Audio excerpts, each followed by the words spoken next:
मेरे आश्रय से पापी चांडाल आदि ये स्त्रियां वैश्य और शुद्ध पाते हैं श्रेष्ठ वो गति। आज भगवान श्री कृष्ण के कथन से तो मैं एक रूपक से शुरू करूँगी। छोटा सा रूपक है कि एक बार सेठ जेठानी घूमने के लिए बाहर गए। उन्होंने अपने माली के हाथ में चाबी दी और कहा कि जो घर के बराबर छोटा सा बाग है उसके पेड़ पौधे सूख ना जाएं, इसलिए तुम प्रतिदिन उनको आकर पानी दे जाओ। ऐसा ही हुआ। माली ने कुछ दिन तो पानी दिया, पर बीमारी के कारण फिर उसने अपने पुत्र को भेज दिया कि वहाँ जाकर के पौधों को पानी दे देना। बच्चे ने भी पानी दे दिया। समय गुजरा, सेठ सेठानी वापस आए। उनके पास जो अपनी चाबी थी, उन्होंने खोलकर जब बाग को देखा तो उसके सभी पौधे मुरझाए हुए थे। उन्हें देख करके उन्हें बड़ा क्रोध आया। जब सुबह माली आया तो उन्होंने कहा कि ऐसा तुमने क्यों किया? हमारे के कहने के बाद, चाबी देने के बाद भी तुमने पौधों की सिंचाई क्यों नहीं की? उन्होंने कहा नहीं, मैं सेठानी जी रोज ही पौधों को पानी दिया गया है। कहते हैं जा कर के पहले अपनी आंखों से बाग को देखो। और जब वो गया तो हैरान रह गया कि पौधे सूखे हुए थे। वो आया, उसने सारी बात सच सच बता दी कि मैं बीमार था, आ नहीं सका, पर मैंने अपने पुत्र को नियम से भेजा है इन पेड़ों को पानी देने के लिए। तो उन्होंने कहा उसको बुलाओ। बच्चा आया। उसने कहा कि मैंने नित्य प्रति ही पानी से पौधों को सींचा है। तो उन्होंने कहा कि ये फिर क्यों मुरझा गए, हरे भरे क्यों नहीं रहे? वो कहते हैं नहीं, मैंने तो ऊपर से लेकर नीचे तक पानी दिया था। अब माली समझ गया।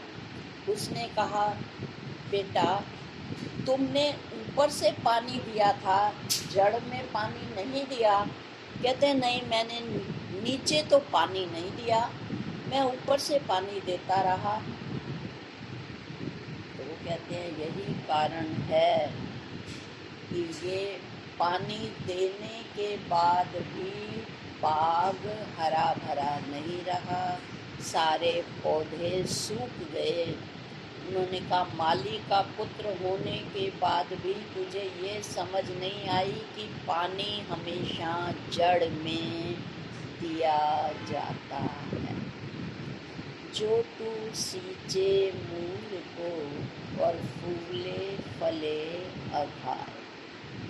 तू अगर जड़ में पानी देता तो पत्ते, फूल, फल अपने आप हरे भरे रहते, पर तूने मूल को नहीं सींचा, तू ऊपर से ही पानी देता रहा। आइए इस रूपक से हम आज के प्रभु के द्वारा बताए गए इस श्लोक की इसी आधार पर व्याख्या करने की कोशिश करेंगे और समझने की कोशिश करेंगे कि भगवान बताना क्या चाह रहे हैं। भगवान कहते हैं, पिछले प्रसंग में आप सबने सुना था, पिछले 3 श्लोक पीछे आइएगा, जिसमें एक श्लोक में उन्होंने कहा कि चाहे तू शरीर से कैसा भी व्यवहार कर, पर हे अर्जुन, अगर तेरे चित्त में प्रेम और श्रद्धा होगी तो तेरी उस प्रेमा भक्ति को मैं स्वीकार करूँगा। मुझे तेरे शरीर के व्यवहार से कोई भी प्रयोजन नहीं है। प्रेम का, भाव का भूखा हूँ मैं, और भाव ही एक सार। अगले श्लोक में उन्होंने फिर हमें समझाया, यद्यपि है दुराचारी एक दृष्टि भजे मुझे, तो उसको साधु ही जानो, क्योंकि वो सत्य पा चुका। वो कहते हैं दुराचारी, बुरा आचरण किससे होता है? शरीर से। तो वो कहते हैं अगर कोई शरीर से बुरा आचरण करता है पर निरंतर एक दृष्टि भजे मुझे, लगातार उसकी नजर मेरे पर ही रहती है, यानी वो मुझसे जुड़ा रहता है, सत्य से जुड़ा रहता है, तो मैं उसकी शारीरिक क्रिया को नहीं देखता कि वो क्या करता है। जैसे एक छोटा बच्चा है, उसके मन में कोई भाव नहीं है, पर वो कभी जब माँ उसे प्यार से गोद में लिटाकर रखती है छोटे बच्चे को, तो वो बच्चा कभी माँ के बाल खींचता है, कभी माँ को मुंह पर हल्का सा थप्पड़ लगाता है, किलकारी मारता है, हंसता है। तो बताइए क्या माँ को बुरा लगता है?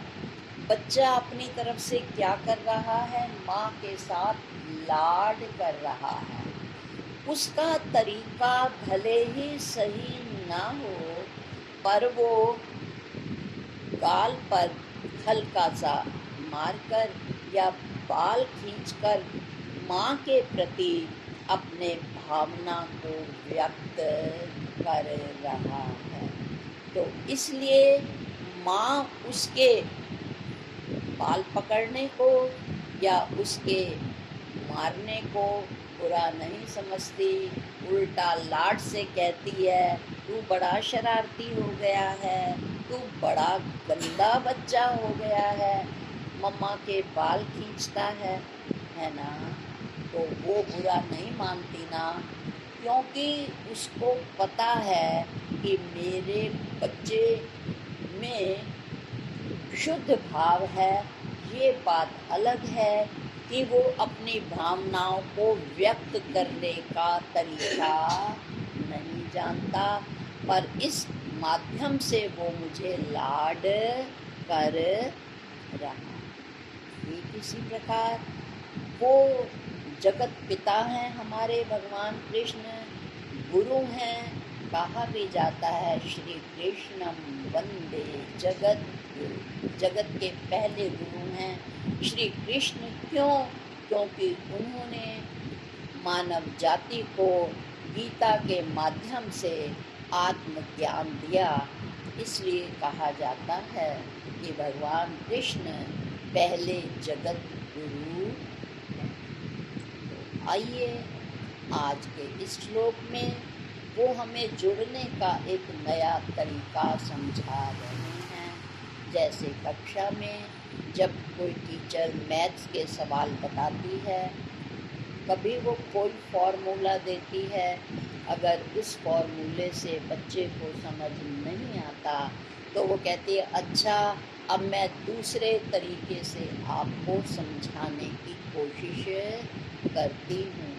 ठीक इसी प्रकार कृपा करके भगवान हमें जुड़ने का एक और नया तरीका बता रहे हैं। जैसे जब कोई बच्चा आउट ऑफ स्टेशन जाता है तो माँ उसको बहुत सी निशानियाँ बताती है, उतरेगा, अच्छा इस तरह चले जाना, अच्छा मैं कोई एक और तुझे नया रास्ता बताती हूँ, वो शॉर्ट पड़ेगा, उधर से ना जा करके ना तू उधर से चला जाना, और तुझे ना समझ आए ना तो सीधा तू शॉप पे चला जाना, वो तुझे घर ले जाएंगे।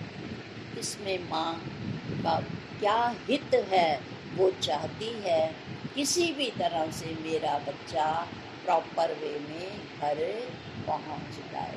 ठीक इसी तरह भगवान भी यही कहते हैं कि किसी तरह हे अर्जुन, तू अपने असली घर में जो तेरा आत्म घर है, किसी तरह तू उसमें पहुंच जा, और बिना मेरे से जुड़े तू अंतर की सचखंड की यात्रा कर ही नहीं सकता। अब भगवान ने पहले व्यवहार बताया, चाहे आप कितने सांसारिक कार्य व्यापारों में व्यस्त हों, पर आप इस अपने हृदय में यदि प्रेम और श्रद्धा की भावना रखते हैं तो आप मुझसे जुड़ सकते हैं। जैसे कि पूज्य बीजी भी कहा करते थे, हथकार विच ते दिल यार विच। आइए आज एक नए तरीके से भगवान हम पर कृपा की वर्षा कर रहे हैं। क्या कहते हैं? वो कह रहे हैं, मेरे आश्रय से पार। आश्रय तो भगवान का ही लेना पड़ेगा। जिस तरह कहते हैं ना, गुरु बिन भव निधि तरई न कोई, चाहे शंकर विरंची सम होई। कि बिना गुरु के हम इस भावों के सागर से इस दुख सुख लाभ हानि आदि जो तरह तरह के भाव हमारे अंतर मन में उठते रहते हैं, कहते हैं इन द्वंद्वों से बिना गुरु की युक्तियों के तू पार हो नहीं सकता। और संत और भगवंत का वपु मैंने शरीर भले ही दो होते हैं, पर कहते हैं संत भगवंत भक्त भगवान चार वपु तत् एक। कहने को ये चार हैं, संत भगवंत भक्त और भगवान। हम चार शब्द कहते हैं, ये भले ही कहने में चार हैं पर ये तत्व रूप से एक हैं। आइए भगवान अपने मिलने का तरीका बता रहे हैं। आपको पता होगा 7वें अध्याय का प्रारंभ भी इसी से हुआ था, मेरे आधार से लौ से करेगा पाठ योग तू। तो कहते तू मेरे से लौ लगा, लव कर ले, प्रेम कर ले, परंतु मेरा आधार लेकर। क्योंकि कोई भी हम काम करते हैं, चाहे हम शादी विवाह भी करते हैं, कोई ना कोई मीडियोकर जरूर होता। पहले शरीर होते थे, अब मोबाइल होता है, पर जब दो व्यक्तियों को मिलाया जाता है तो कोई ना कोई मीडियोकर अवश्य होता है। इसलिए यदि ये नर नारायण से मिलना चाहता है तो उसे आधार लेना पड़ेगा गुरु का। तो इस समय भगवान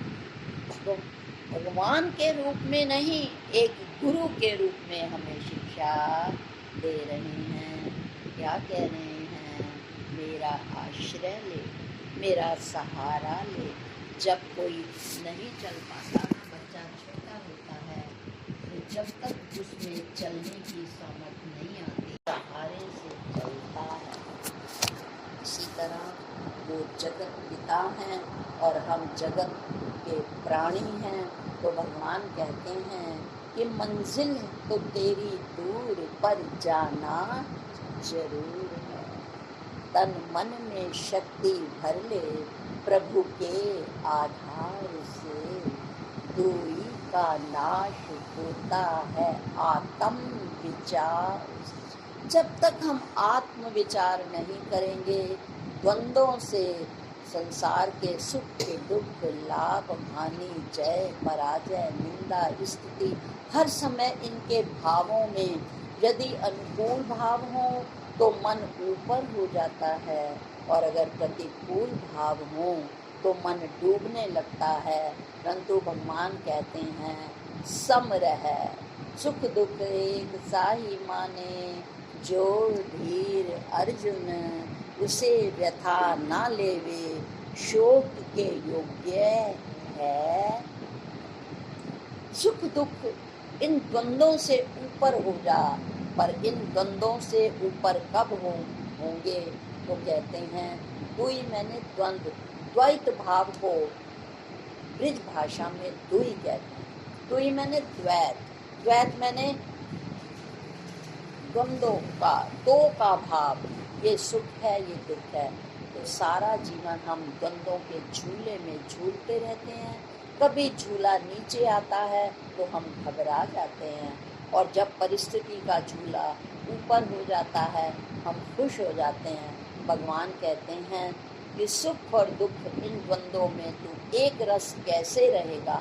आओ भगवान अपना भेद बता रहे हैं क्या, कि वो कहते हैं कोई दिक्कत नहीं, तू किसी भी जाति में पैदा हुआ है, चाहे चंडाल जाति में है, चाहे तू स्त्री जाति में है, चाहे शूद्र में है, चाहे कसाई में है, मुझे तेरे शरीर की जाति से कुछ भी लेना देना नहीं है। मुझे केवल क्या चाहिए, तेरा प्रेम, तेरी भक्ति और तेरी श्रद्धा, मेरा भोजन यही है। तो आइए कुछ उदाहरणों के द्वारा हम इस श्लोक को गुरु द्वारा दिए गए विवेक से आज इस विषय में विचार करते हैं। पहला उदाहरण लेते हैं हम वाल्मीकि जी का। हम सब जानते हैं वो बहुत छोटी जाति के थे, पर जब से वो संतों की शरण में आए थे वो इतना जुड़ गए थे। उनका नाम वाल्मीकि कब पड़ा? वाल्मीकि संस्कृत में चींटियों को कहा जाता है। तो वो इतने ईश्वर से जुड़ गए थे, राममय हो गए थे कि उनके शरीर में चींटियों ने घर बना लिया था, और वो शरीर की अवस्था को पार कर गए थे। उन्हें आभास नहीं हुआ कि मेरी चींटियों, शरीर पर चींटियों ने घर बना लिया।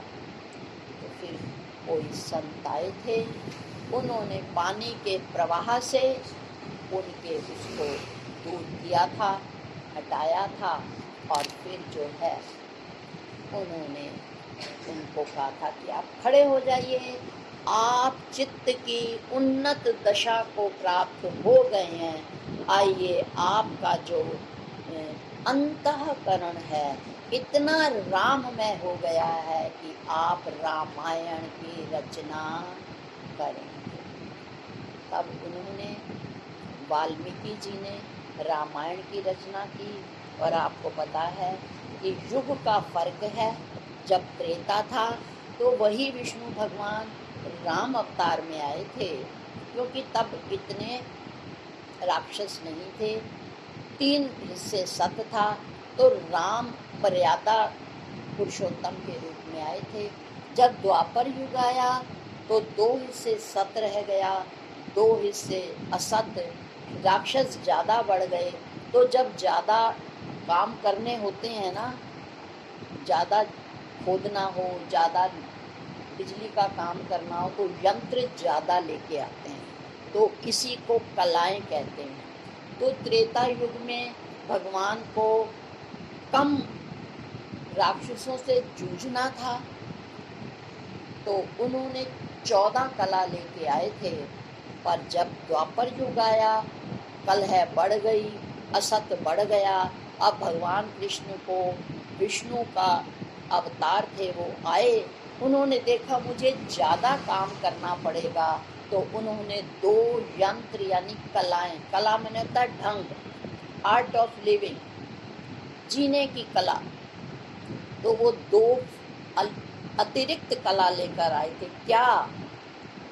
कि देश काल के अनुसार भगवान ने हमेशा मर्यादा को निभाया। भगवान राम ने वो स्वयं नीचे हो गए, पर भगवान कृष्ण ने कहा कि जो जैसा है उसके साथ वैसा, टिट फॉर टैट की नीति को अपनाया, क्योंकि उन्होंने कहा था अधिक दुष्ट से अगर सज्जनता का व्यवहार करोगे तो उसकी दुष्टता बढ़ती जाएगी। तो इसलिए वो मस्त थे, और इसीलिए उन्होंने शिशुपाल को कहा था कि तेरी 99 गालियां मैं सहन करूंगा, पर अगर तूने 16वीं गाली दी तो तेरा अंत हो जाएगा।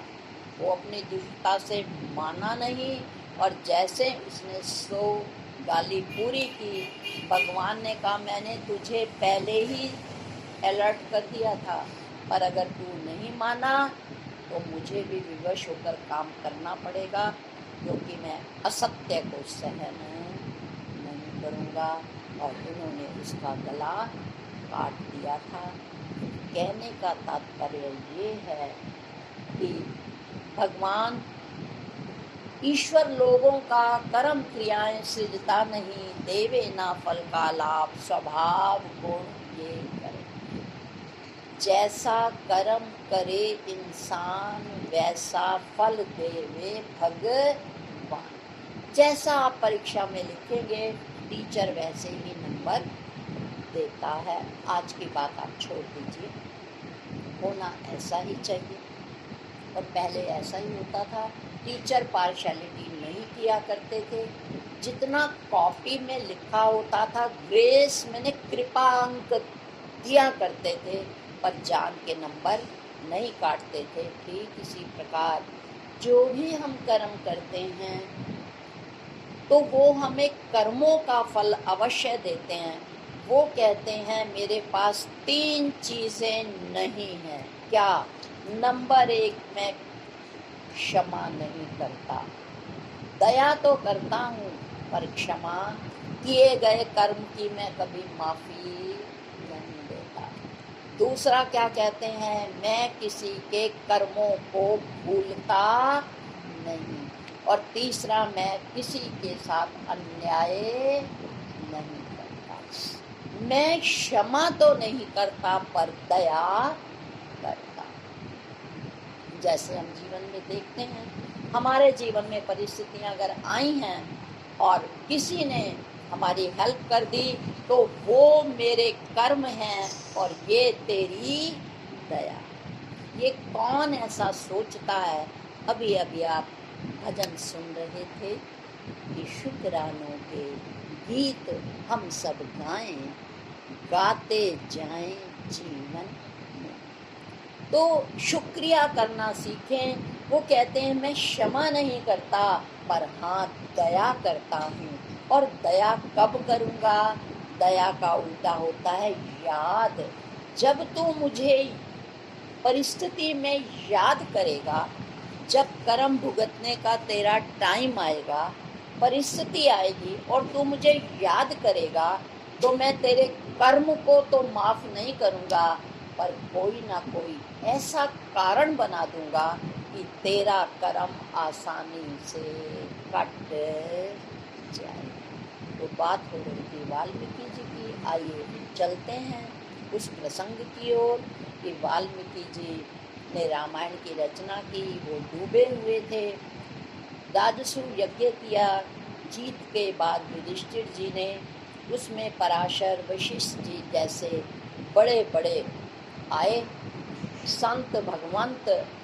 वाल्मीकि जी को नहीं बुलाया गया क्योंकि वो छोटी जाति के थे।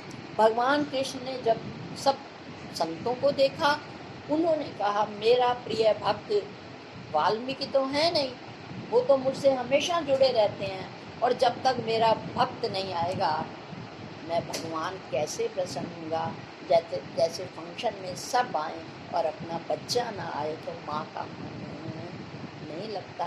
वो बार बार कहती है अगर इस समय मेरा बच्चा भी होता, भले ही उसका बड़ा बेटा हो छोटा बेटा ना हो, तो माँ को कहीं ना कहीं अभाव खटकता है कि अगर वो भी फंक्शन में होता तो कितना अच्छा होता। कि किसी तरह वो जगत पिता हैं, वो भी कहते हैं सारे संत आए पर वाल्मीकि नहीं आए, और वो द्रौपदी जी को भेजते हैं कि वो महान संत हैं, तुम जो हो साध्वी हो और तुम जाओ उनको सम्मान के साथ लेकर आओ।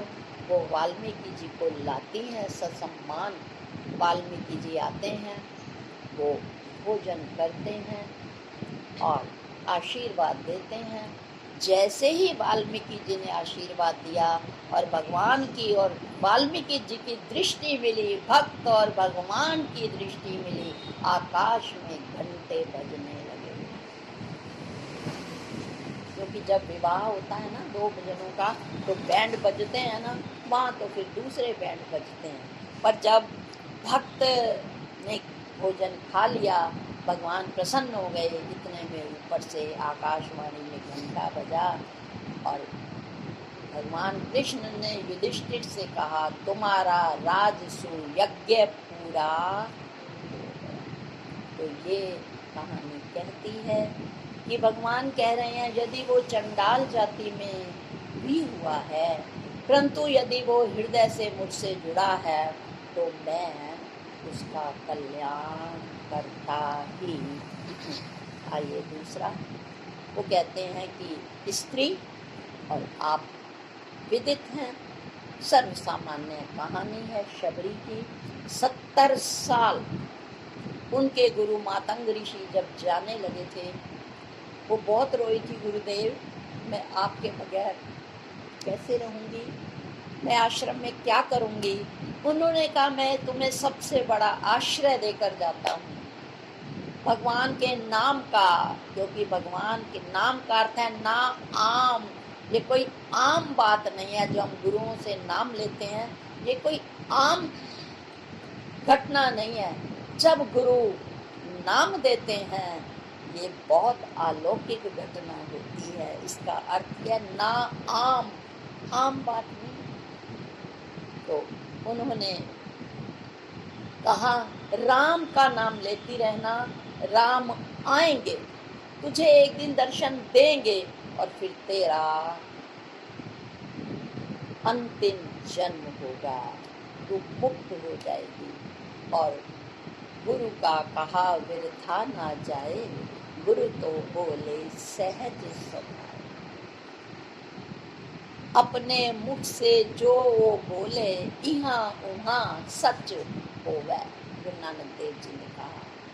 तो उन्होंने कहा, पर प्रतीक्षा करनी पड़ी। 70 साल बाद वो रोज आश्रम में झाड़ू लगाती थी, फूल से आश्रम सजाती और रोज बेर तोड़ कर लाती। आएंगे आएंगे एक दिन मेरे राम, और पुकार सुनी, प्रार्थना सुनी, राम आए।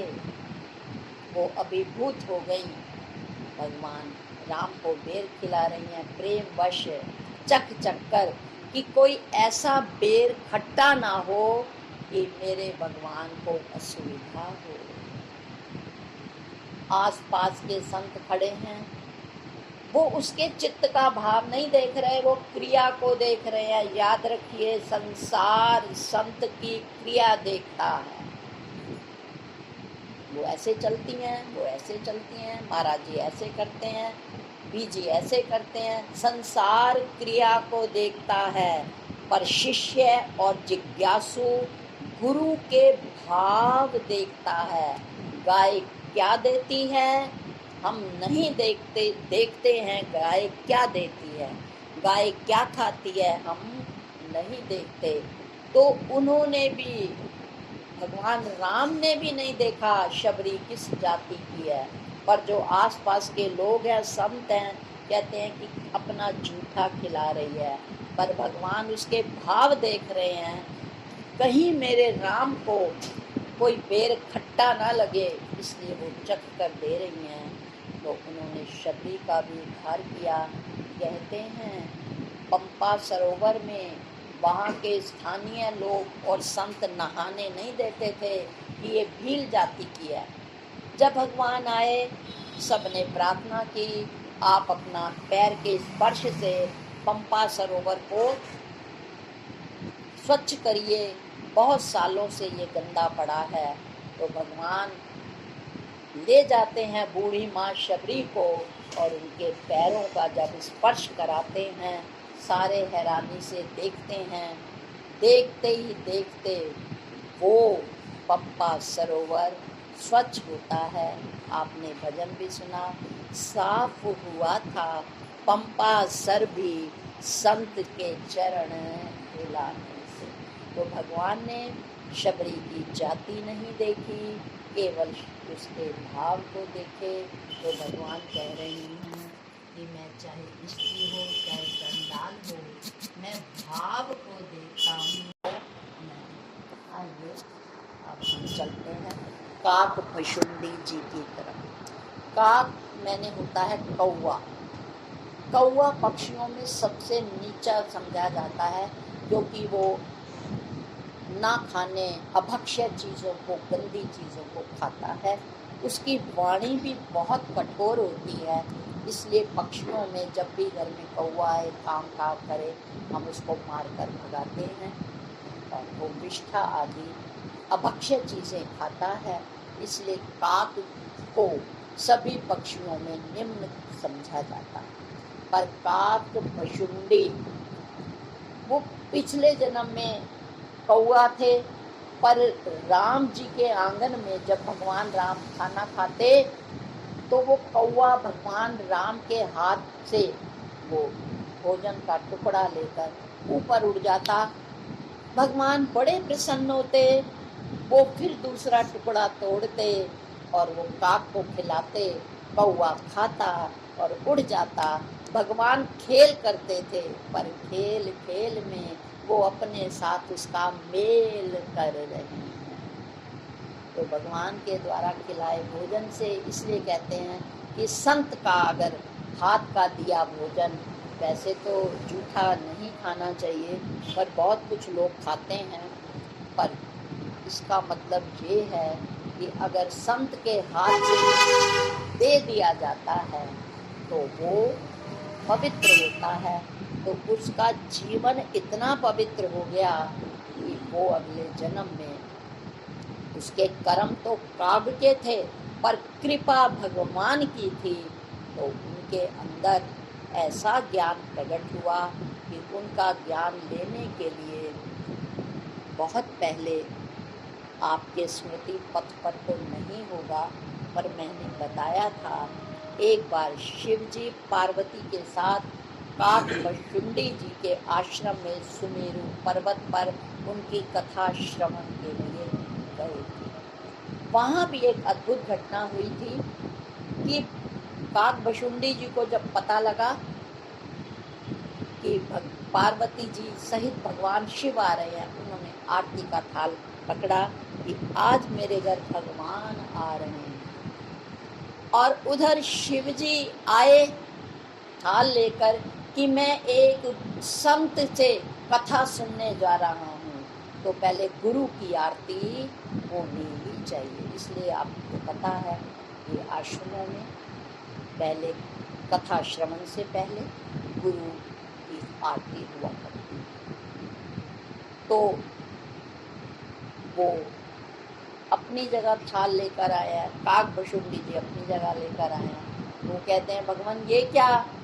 तो कहते हैं आप ये क्या कर रहे हैं? प्रभु ये मर्यादा है, मुझे आपसे प्रसंग सुनना है, मुझे आपसे कथा श्रवण करनी है, इस रूप में आप मेरे गुरु हैं, मैं आपकी आरती करूँगा। उन्होंने कहा, और आप संत ही भगवंत को मिलाते हैं, इसलिए मैं आपकी आरती करूँगा। और आप भगवान साक्षात भगवान हैं। तो फिर कथा ये कहती है, पार्वती देख रही हैं ये क्या चल रहा है, पर दोनों की प्रेम वार्ता चल रही है। तो उन्होंने कहा ठीक है प्रभु, पहले आपकी मैं आरती करता हूँ। कहते नहीं, गुरु गोविंद दो खड़े काके लागू पाए, बलिहारी गुरु आपने, जिन गोविंद दियो बता। इसलिए प्रथम गुरु की पूजा होती है। पहले मुझे आप आज्ञा दीजिए। तो काकभुशुंडी जी तैयार हो जाते हैं। तो पहले भगवान काकभुशुंडी जी की आरती करते हैं और फिर मर्यादा के अनुसार उसी थाल से वो भगवान की आरती करते हैं।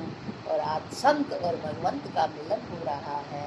और फिर वो काकभुशुंडी जी अपने आसन पर व्यास गद्दी पर बैठ करके कथा को शुरू करते हैं।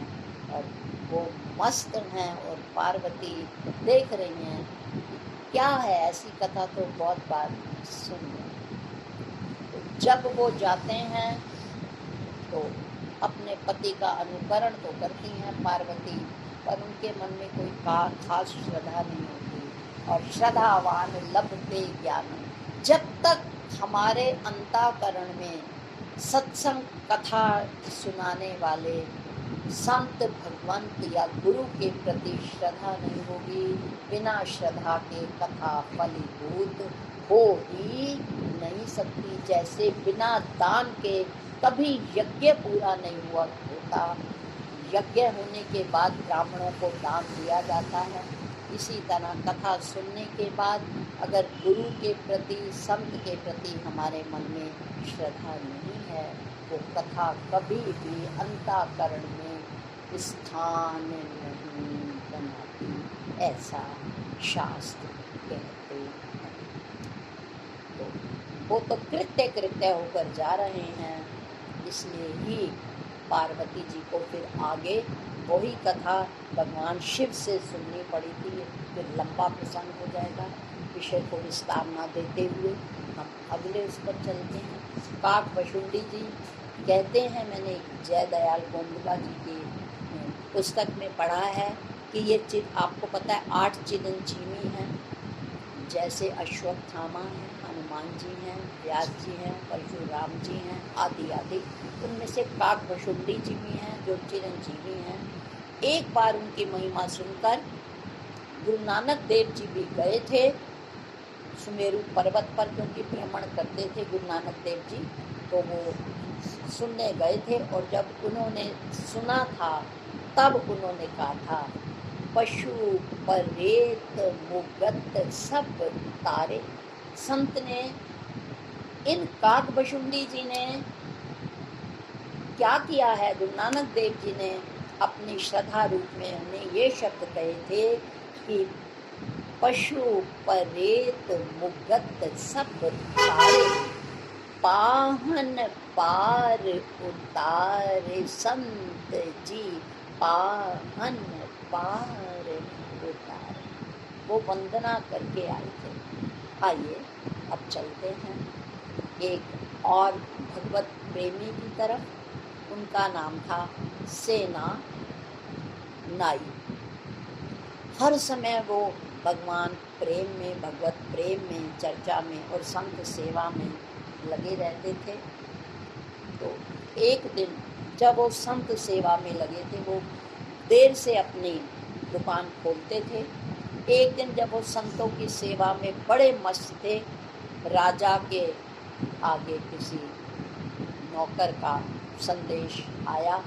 उन्होंने सेनानाई को कहा, राजा आपको अपने महल में बुला रहे हैं कटिंग के लिए, मंच पे। उनका ध्यान वहाँ था ही नहीं, कान भले ही थे पर उनका ध्यान वहाँ था ही नहीं, उन्होंने बात सुनी ही नहीं। एक संदेशा आया, दूसरा आया, पर वो सेनानाई वहाँ नहीं पहुँचा। अब भगवान की वो सेवा कर रहा है, भगवान कह रहे हैं बता क्या करूं।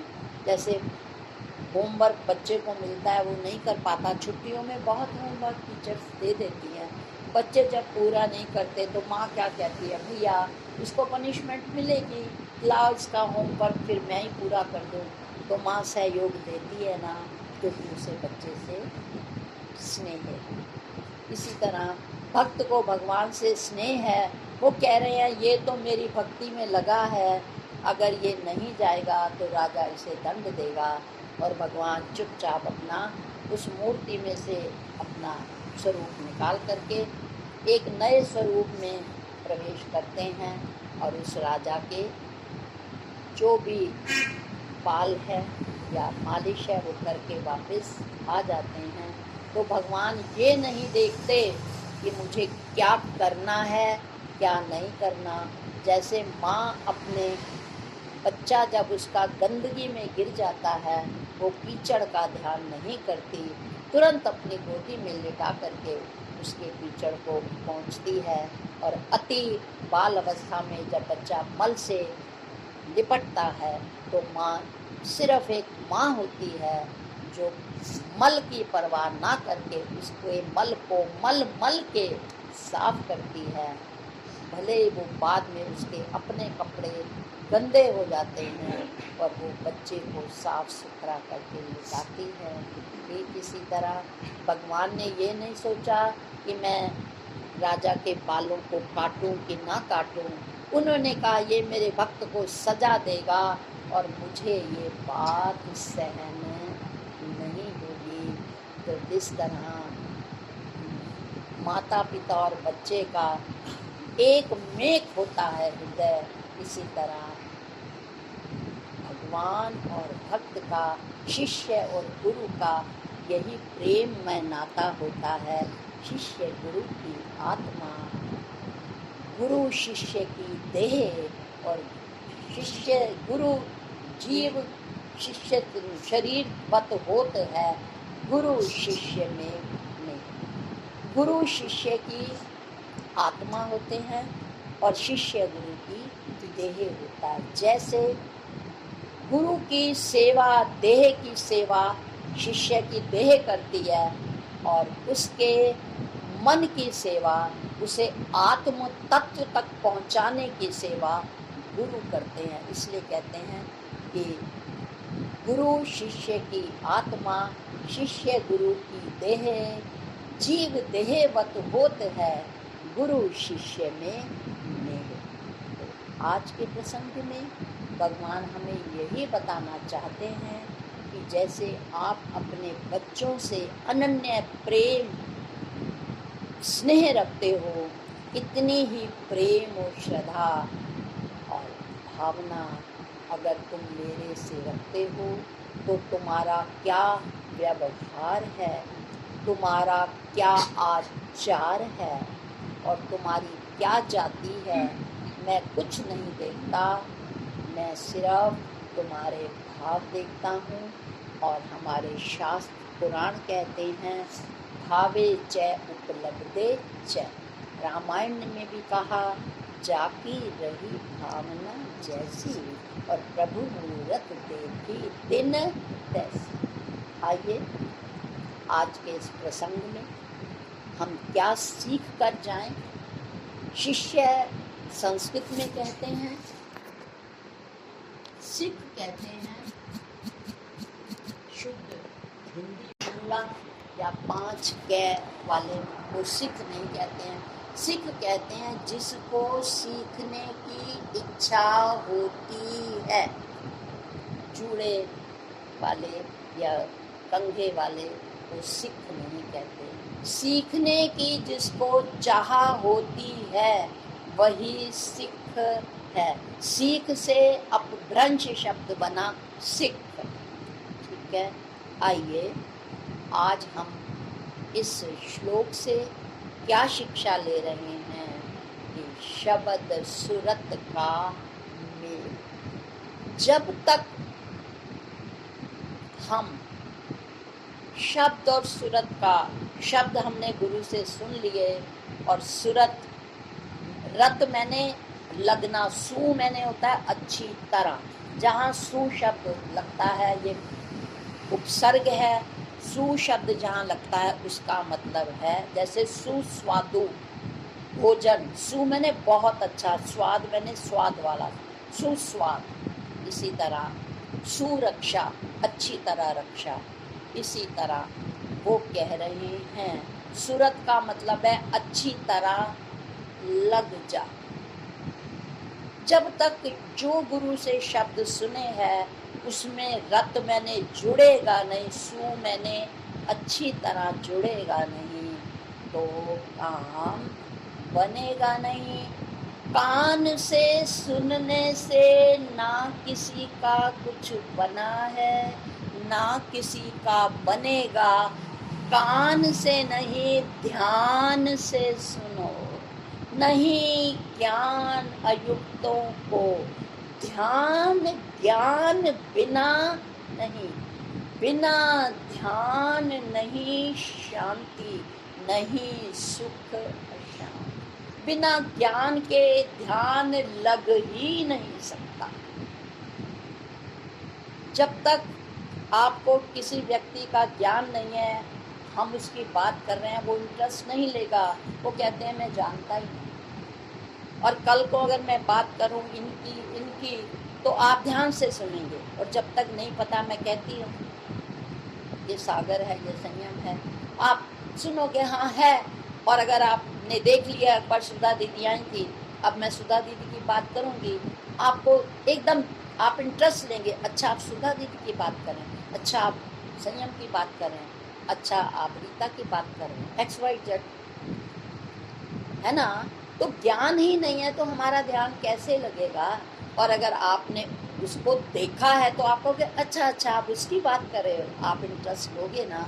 इसलिए गीता कहते हैं जब तक आप युक्ति गुरु द्वारा दिए गए तरीके से जुड़ते नहीं हो, आपको ज्ञान नहीं हो सकता। जब तक आपको ज्ञान नहीं है, आपका ध्यान नहीं लग सकता। जब तक आप ध्यान पर बैठते नहीं हो, आपको सुख मिल नहीं सकता। और जब तक आपको सुख नहीं मिलता, जीवन में शांति आ ही नहीं सकती। तो इसलिए आज का प्रसंग कहता है, जो भी गुरु ने, हमने नहीं, हम टूटियां हैं, गुरु तो हमारे ही हैं, हम तो टूटी हैं, पानी तो पीछे से आ रहा है। तो जो भी आज गुरुदेव ने दिया, भगवान ने जो श्लोक कहा और गुरुदेव ने जो बुद्धि में अवतरित होकर जो दिया, आपने अगर केवल उसको कान से सुना, कान से सुनने से कुछ नहीं होगा। अगर ध्यान में लाएंगे तभी भगवान कृष्ण ने 18वें अध्याय के अंतिम श्लोकों में कहा, तूने ये सुना है क्या, ज्ञान स्थिर चित्त से तेरा मोह मिटा अज्ञान वा नहीं। वो कह रहे मैंने 18 श्लोक कहे, तेरा अज्ञान मिटा, तेरा मोह मिटा, क्योंकि गीता का शुरुआत विषाद योग से है। वो दुखी होकर बैठा है और भगवान बोल ज्ञान देना शुरू करते हैं, मोह से शुरू हुआ है। तो भगवान कहते हैं मैंने इतना ज्ञान दिया है, तूने ये ज्ञान ध्यान से सुना है क्या, स्थिर चित्त से तेरा मोह मिटा अज्ञान वा नहीं। तो आज का श्लोक कह रहा है, जो आपने गुरु घर से सुना, घर जाकर उस पर ध्यान दीजिए। आज हमने क्या सुना, एक बार एक गए मन की शांति के लिए गुरु नानक देव जी के पास गए तो थे वो मन में कई कामनाएं लेकर। जब उन्होंने सुना, गुरु नानक देव जी बहुत अंतर्मुखी संत थे, क्योंकि वो खुद जुड़े हुए थे। परसों के प्रसंग में भी यही बात कही गई थी कि यदि किसी को करंट लगता है, वो जुड़ता है बिजली के साथ, और दूसरा जब उसको पकड़ता है तो वो भी उसके साथ जुड़ जाता है। जो अंतर्मुखी संत होते हैं, जिनका चित्त ईश्वर से जुड़ा होता है, वो दूसरे को भी जोड़ लेते। तो वो गए तो थे इच्छाओं के साथ। जब गुरु नानक देव जी ने वर्णन किया ज्ञान का, उस परमेश्वर की व्याख्या की, तो वो इतने डूब गए, इतने डूब गए और जब प्रसंग समाप्त हुआ तो नानक देव जी ने पूछा, बेटा क्या करने आए थे? कहते हैं सोच कर तो कुछ और आया था, पर उन्होंने क्या कहा,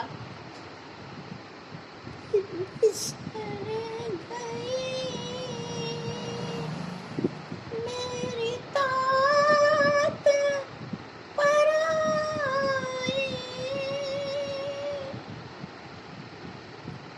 जब से स्वाद संगत मोहे पाई,